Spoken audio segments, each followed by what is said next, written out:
Superhero movies are all the rage, and X-Men was a major factor in making that happen. But that's not to say the franchise has been utterly consistent to the letter, or even remotely so.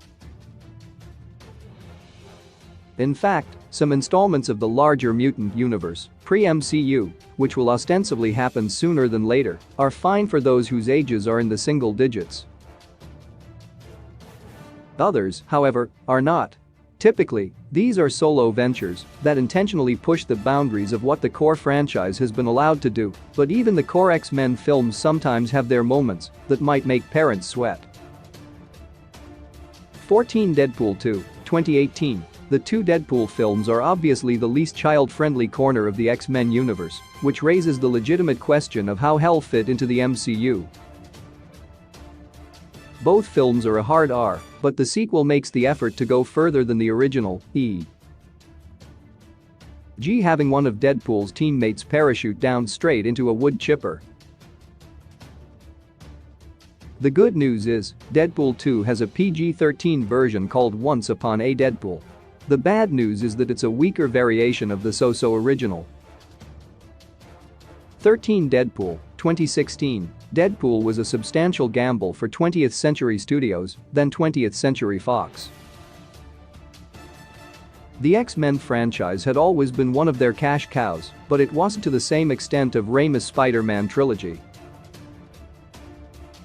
The subsequent reboots of both franchises petered out with a whimper. So an R-rated solo venture for the merc with the mouth could have been a niche item, and the budget was kept low, which changed with Deadpool 2. However, the film subsequently soared at the box office, but it still has just about everything in it that parents are expecting when they suggest a different, more appropriate film. 12 Logan, 2017. Logan is and will remain one of the most well-crafted and compelling films in the X-Men universe, but it's also the most viscerally violent. There's also a mutant child almost consistently put in harm's way, and a particularly brutal slaying of not only Professor X, but an innocent family as well. Logan is a poignant film about putting one's own life on the line for another, younger individual. The journey of a man from selfish to selfless. But even the movie's effective theme could prove to alienate younger viewers. 11 The Wolverine, 2013. There are two cuts of The Wolverine available for viewers, and neither one of them quite matches the intensity or goriness of Logan. Even still, whether it's the PG-13 or R-rated version, The Wolverine can be a heavy affair that only gets silly once the big robot samurai enters the picture in the third act. Chris Claremont and Frank Miller's landmark 1982 run on the title character, called simply Wolverine, was excellent source material for a feature film, but it also has Logan in a pretty dark place. Hess grieving, angry, and has little issue showing it.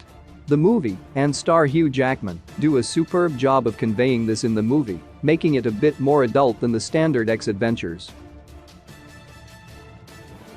10 X-Men.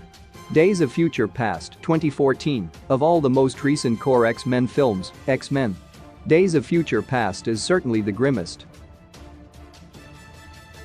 The two films that followed it also dealt with a world-ending threat, but in Days of Future Past annihilation feels not only possible but in progress. The complex, Nixon-era politics that comprised the vast majority of the film's non-futuristic scenes could also prove outright boring to kids, even if they are arguably the best part of the film for adults.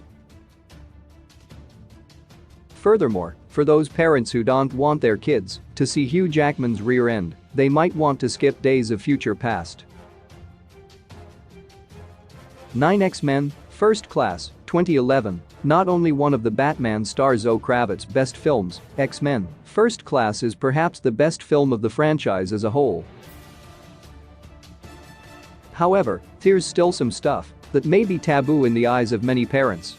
For instance, there's Kevin Bacon's Sebastian Shaw murdering Magneto's mother in front of him, as well as several underwear scenes with January Jones. The time period could also prove problematic with younger viewers, as there's an ever-looming threat of global war that fuels the majority of the plot. 8 X-Men Apocalypse, 2016, X-Men. Apocalypse is close to first class when it comes to disturbing imagery, but it's of a sillier, more difficult to actually take seriously, variety. Apocalypse merging a man with a wall is a disturbing visual, but the impact is dulled by poor CGI and the generally cartoonish titular villain. Even with Oscar Isaac under the makeup, Apocalypse isn't very intimidating, and the movie's only truly involving, and perhaps disturbing, scene doesn't even involve him: the death of Erik Lehnsherr, Magneto's wife and child, by the hands of scared neighbors. 7 Dark Phoenix, 2019. Dark Phoenix has an incomplete feeling that makes it hard to keep up, as the film essentially wanders from one scene to the next without any rhyme or reason aside from offing Jennifer Lawrence's character off as early as possible into the runtime.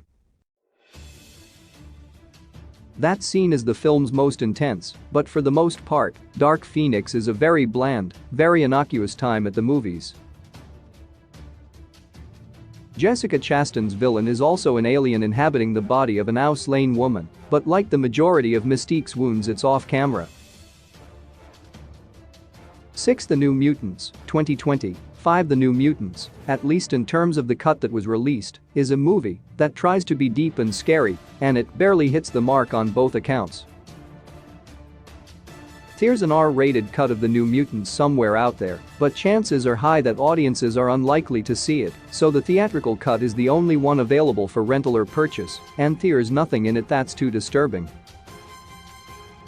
4 X-Men: The Last Stand, 2006. Even with the death of major characters like the memeable Professor X and Cyclops, X-Men: The Last Stand has a light tone that goes for entertainment value over the narrative heft that could have made the first cinematic translation of the Dark Phoenix saga a gut punch, and much better.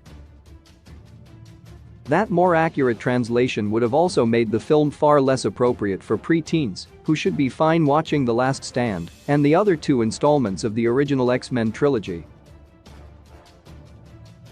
3 X-Men Origins: Wolverine, 2009. X-Men Origins: Wolverine is far from standing as one of Hugh Jackman's best films, and the same could be said of its standing as an X-Men film. The film is problematic from moment one, but it's also far too cartoonish to be inappropriate for most kids. Overall, Origins is too silly for its violence to really sink in the way it does in X-Men: First Class or X-Men: Days of Future Past, not to mention Wolverine's 2 far superior sequels. The movie is based on a comic book, and that's exactly how it plays. With that being said, the final appearance of Ryan Reynolds, Scott Adkins, Deadpool might be a bit striking and disturbing. 2X2, 2003. While she's not exactly an X-Men character unlikely for the MCU, Lady Deathstroke, like Wolverine, is a character whose bread and butter is bloody brutality. She displays quite a bit of that via a memorable performance from Kelly Hu in X2, X-Men United, but the character's blunt and violent capabilities are hampered by the rating. With that being said, X2 is less appropriate than the original film for 2 reasons. Its plot is guided by Wolverine's past torture and Stryker's initial attack on Xavier's school for gifted youngsters, which is the film's best but most brutal sequence. 1 X-Men, 2000. With the exception of the film's World War II set opening scene, X-Men isn't a film with a surplus of disturbing imagery. Ray Park's Toad has a fairly hideous appearance, but other than that and a senator who gets turned into some goo, the original X-Men is timid. X-Men also has a nice entryway character in Rogue, the central protagonist in a film littered with main characters. In the comics, she's typically a villain turned X-Man, but the movie takes care to make her a relatable individual, particularly for teens and perhaps even pre-